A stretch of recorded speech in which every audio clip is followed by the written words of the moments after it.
빅퀴즈로 살펴보는 한 주간의 주요 뉴스 클릭베스트 컷 김나연입니다. 이번 한 주 정말 추워도 너무 추웠습니다. 그야말로 봄을 시샘하는 꽃샘추위가 기승을 부렸는데요. 과연 오늘은 어떤 사진들이 준비되어 있는지 연합뉴스TV 사회부 김종성 기자와 함께 확인해 보도록 하겠습니다.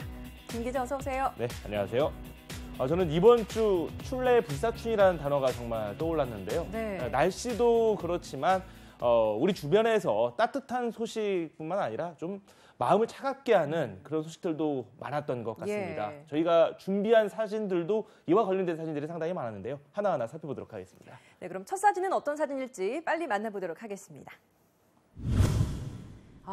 이것 또한 정말 출래 불사춘에 네. 딱 걸맞는 사진이네요. 노랗게 개나리가 피어 있는데 저 멀리에 산은 흰 눈으로 온통 뒤덮여 있습니다. 네, 이게 합성 같다라는 생각도 들어요. 네. 꽃이 피어 있고 그리고 초록이 보이고 흰색 눈이 보이고 그리고 우산까지 쓰고 이렇게 그러게요. 다니는 사람들이 사계절이 이 사진 하나에 다 담겨 있는 것 같네요. 네, 그렇습니다. 지난 21일 촬영한 사진입니다. 경남 창원 시내 모습인데요. 활짝 핀 노란 개나리 그리고 산에 내린 이 하얀 눈이 봄과 겨울 풍경을 동시에 연출하고 있는 이 좀처럼 보기 힘든 모습입니다. 특히 이날은 낮과 밤의 길이가 같아지는 절기상 춘분이었는데요. 이 절기가 무색하게도 꽃샘추위에 때 아닌 춘설까지 내리면서 이렇게 멋진 풍경을 연출했습니다. 네, 특히 강원 중남부 산간 지역과 또 대구, 대전을 비롯해서 중남부 지역에 참 많은 눈이 집중되면서 대설주의보가 발령되기도 했습니다. 네, 그렇습니다. 이 기상청 관계자 이런 말을 했습니다. 이 남해상에서 동진하는 기압골의 영향으로 인해서 이 많은 눈이 내렸다라고 했는데요.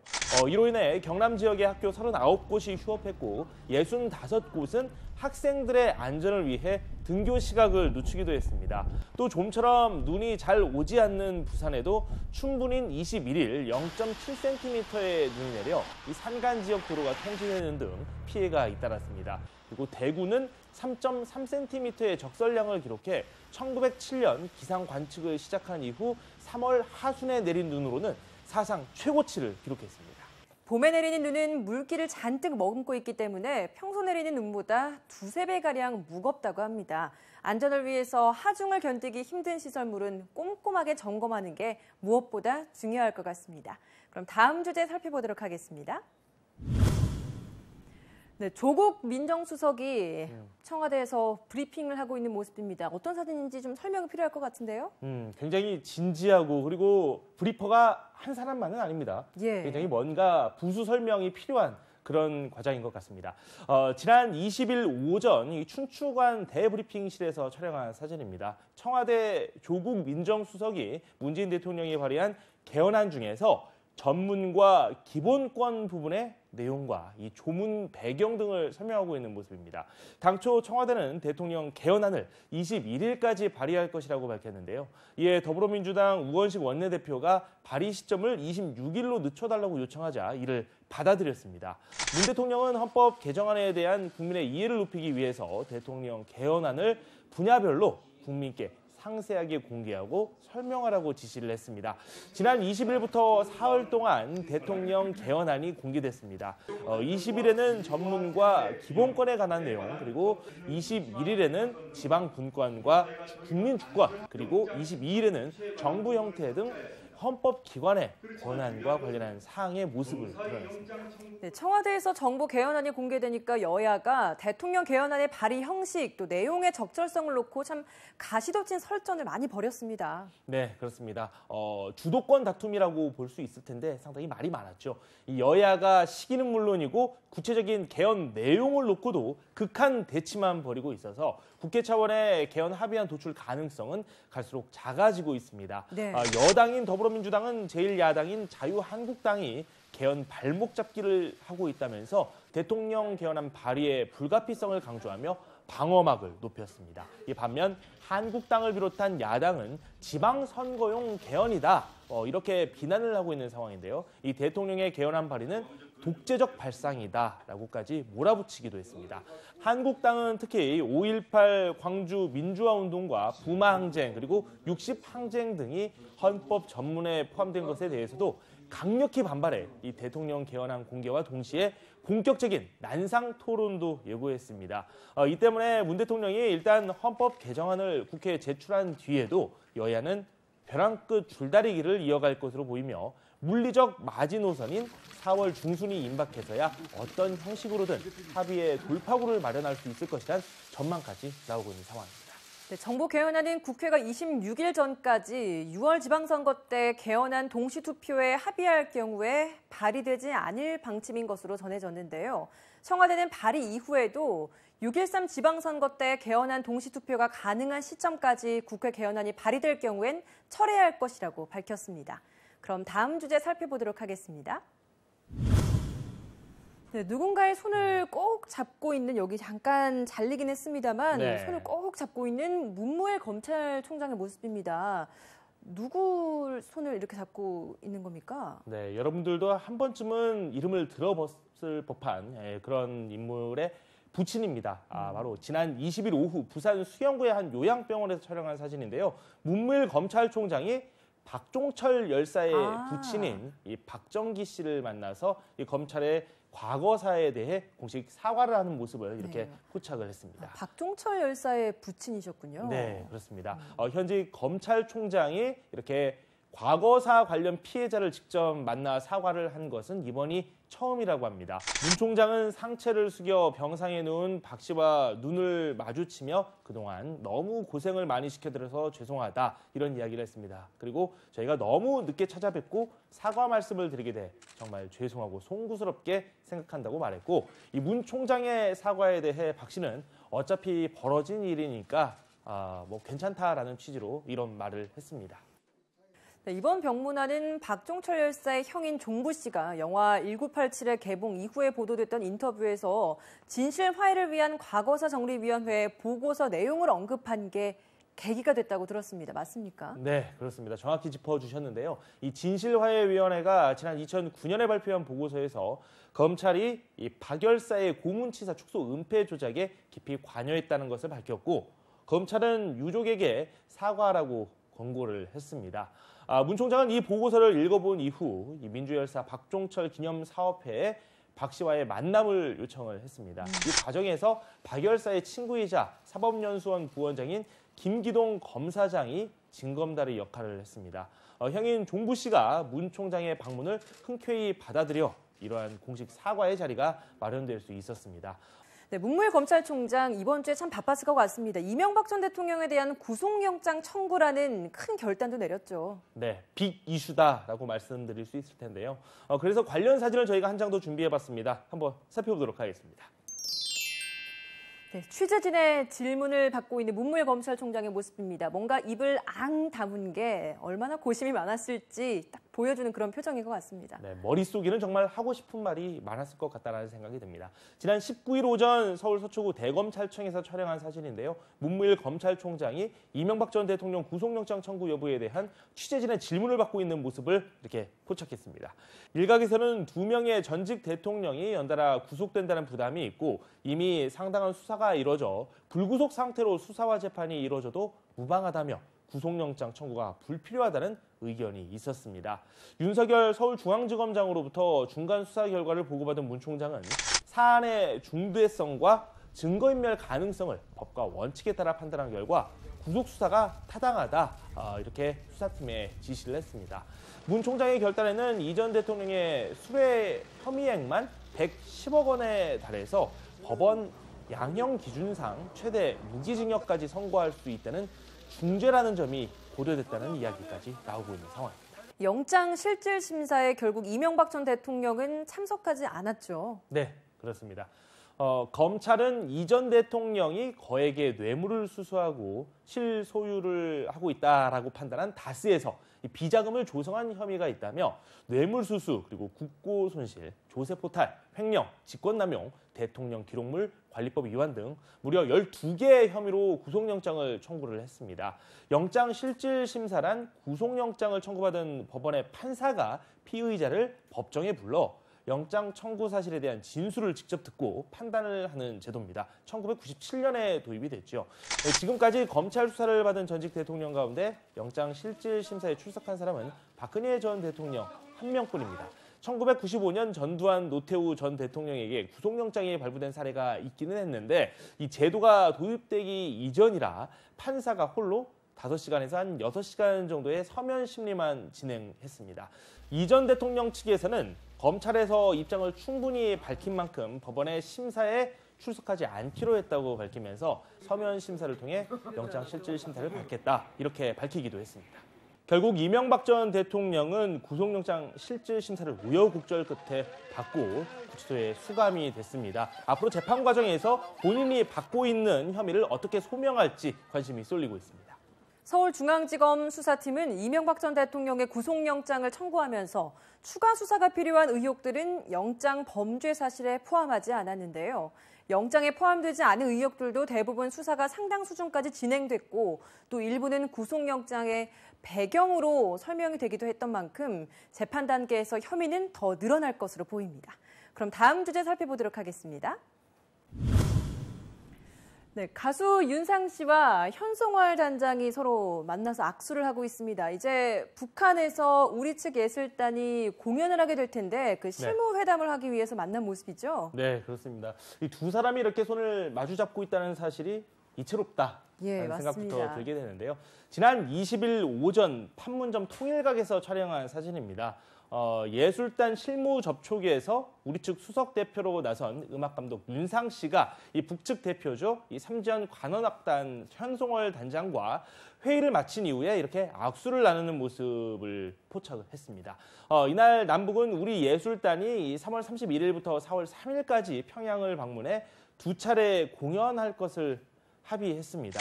예술단 공연과 관련한 무대 조건과 필요한 설비, 기재 설치 등 실무적 문제들은 쌍방이 협의해 원만히 해결해 나가도록 했으며 이와 관련해 우리 측 사전 점검단이 22일부터 24일까지 평양을 방문할 것이라고 밝혔습니다. 평양 공연에 나설 우리 측 예술단 명단은 확정됐죠? 네, 그렇습니다. 어떤 가수들이 나옵니까?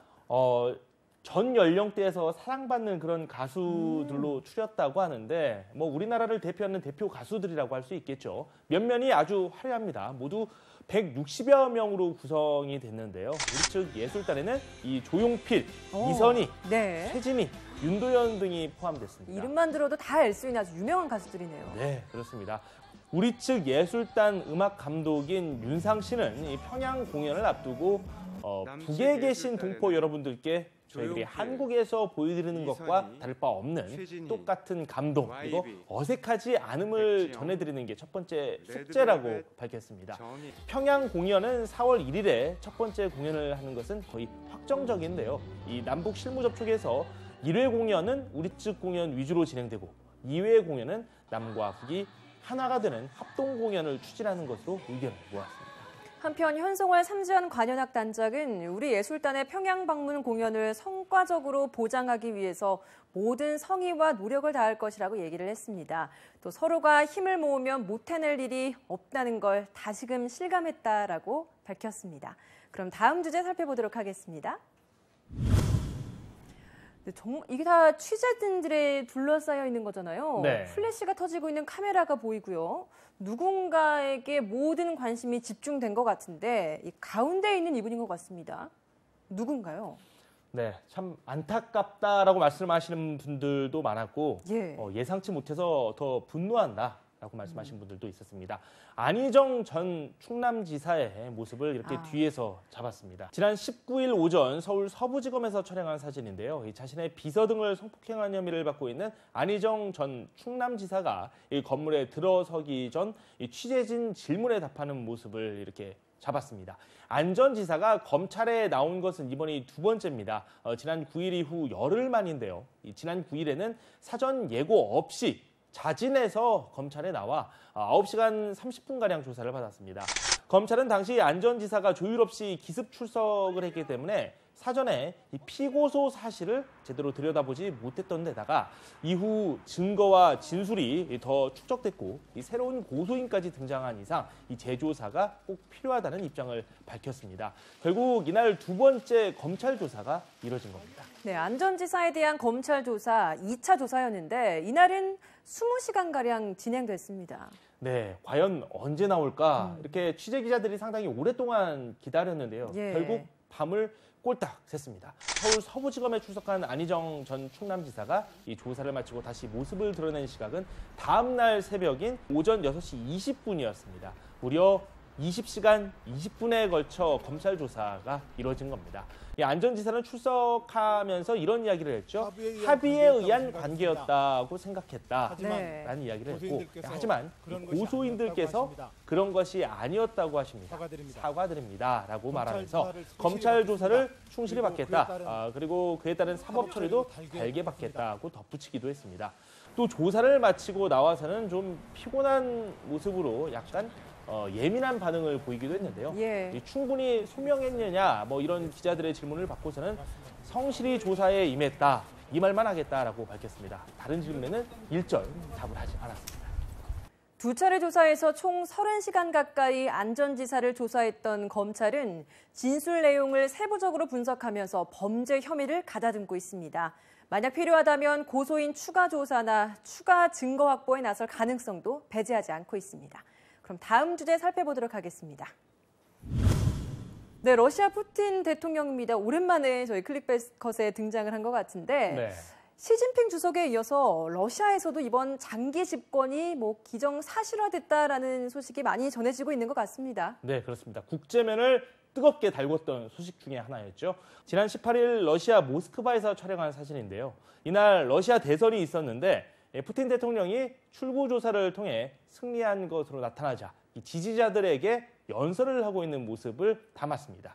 러시아 중앙선거관리위원회는 선거 다음 날 잠정 개표 결과를 발표했는데요. 이 푸틴 대통령이 76.66%의 득표율을 기록했다고 밝혔습니다. 푸틴 대통령을 지지한 것으로 집계된 유권자 수가 5,620만 명을 넘었고 이번 대선에서 푸틴이 달성한 득표율은 역대 선거에서 그가 얻은 최고 기록이다라고 할 수 있겠습니다. 네, 블라디미르 푸틴 러시아 대통령이 이렇게 압도적인 득표율로 4선에 성공을 한 거잖아요. 네. 이렇다 보니까 이제 종신 집권자의 길에 한 발짝 더 다가서게 됐다. 이런 해석들도 참 많더라고요. 네, 그렇습니다. 러시아 헌법을 보면 대통령의 3연임을 금지하고 있어서 푸틴 대통령은 4기 임기가 끝나는 2024년에는 대선에 출마할 수 없습니다. 이미 수개월 전부터 푸틴 대통령이 자신이 대선에 다시 출마할 수 있도록 헌법을 개정하거나 이란의 최고 지도자처럼 자신을 최고 국가 지도자로 만들 새로운 지위를 만들 것이다. 이런 추측까지 나왔습니다. 일각에서는 푸틴 대통령이 이 대선 압승 이후 시진핑 중국 국가주석의 선례를 따를 것이다. 이런 예상까지 나오고 있습니다. 시 주석은 최근 개헌을 통해 국가주석 임기 제한 조항을 삭제해서 장기 집권을 할 수 있는 그런 기반을 마련했습니다. 이런 사실을 잘 보여주듯 장기 집권의 문을 연 시진핑 주석과 이 대선에서 압승을 거둔 푸틴 러시아 대통령은 서로 당선이 되자마자 축전을 교환하고 전화통화까지 하는 등 전 세계의 밀월 관계를 과시하기도 했습니다. 푸틴 대통령과 시진핑 중국 국가주석이 장기 집권의 틀을 마련하면서 두 지도자의 유사점과 차이점이 많은 주목을 받고 있습니다. 일각에서는 중국과 러시아 양국의 절대 권력이 앞으로 국제 무대에서 힘에 기초한 패권주의 또는 일방주의로 나타날 것이라는 우려도 나오고 있습니다. 그럼 오늘의 마지막 주제 살펴보도록 하겠습니다. 초록색으로 물든 여기 강인가요? 어딘가 물가에 초록색 물을 또 이렇게 뿌리고 있는 것 같아요. 해외 사진인데 어떤 사진인가요? 지금 뒤에 서 있는 분들은 초록색 옷, 초록색 모자, 스카프 그러게요. 이런 걸 또 들고 있는데 나쁜 소식은 아닌 것 같아요. 이렇게 손을 흔드는 그런 모습도 보이는데요. 네. 지난 17일 미국 시카고에서 촬영을 했습니다. 이 아일랜드에서 처음으로 기독교를 전파한 성인 패트릭을 기리기 위한 성 패트릭 데이를 맞아 관계자들이 시카고강을 초록색으로 물들이고 있는 모습을 포착했습니다. 이 녹조류가 늘어나 물빛이 녹색으로 보이는 녹조 현상이 아니냐 이렇게 말씀하시는 분들도 있는데요. 예. 천연 염료를 풀어 강을 물들였다고 합니다. 다행히 녹조는 아닌 거네요. 네, 그렇습니다. 이날은 아일랜드 출신 사람들뿐만 아니라 이 모든 시민이 축하하면서 즐거워하는 이 공식 행사라고 할 수 있습니다. 특히 시카고는 1962년부터 매년 성 패트릭 데이 축제 기간에 시카고강을 초록색으로 물들이는 오랜 전통으로 아주 유명합니다. 오렌지 파우더를 원료로 하는 이 초록색 물감의 제조 방법은 철저하게 비밀에 붙여져 있다고 합니다. 작년 미국인들이 성 패트릭 데이를 기념하기 위해 지출한 돈은 우리 돈으로 6조 원가량인 59억 달러에 달했다고 하는데요. 성 패트릭 데이를 만끽할 수 있는 최고의 미국 도시로는 시카고가 꼽혔다고 합니다.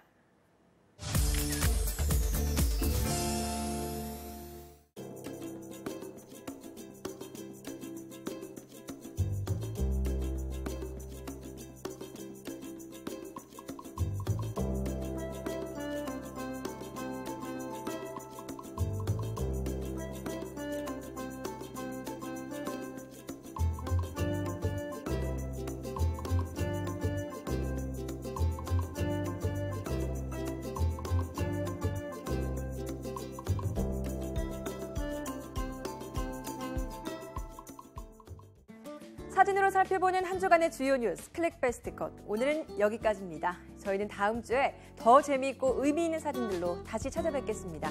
시청해주신 여러분 고맙습니다.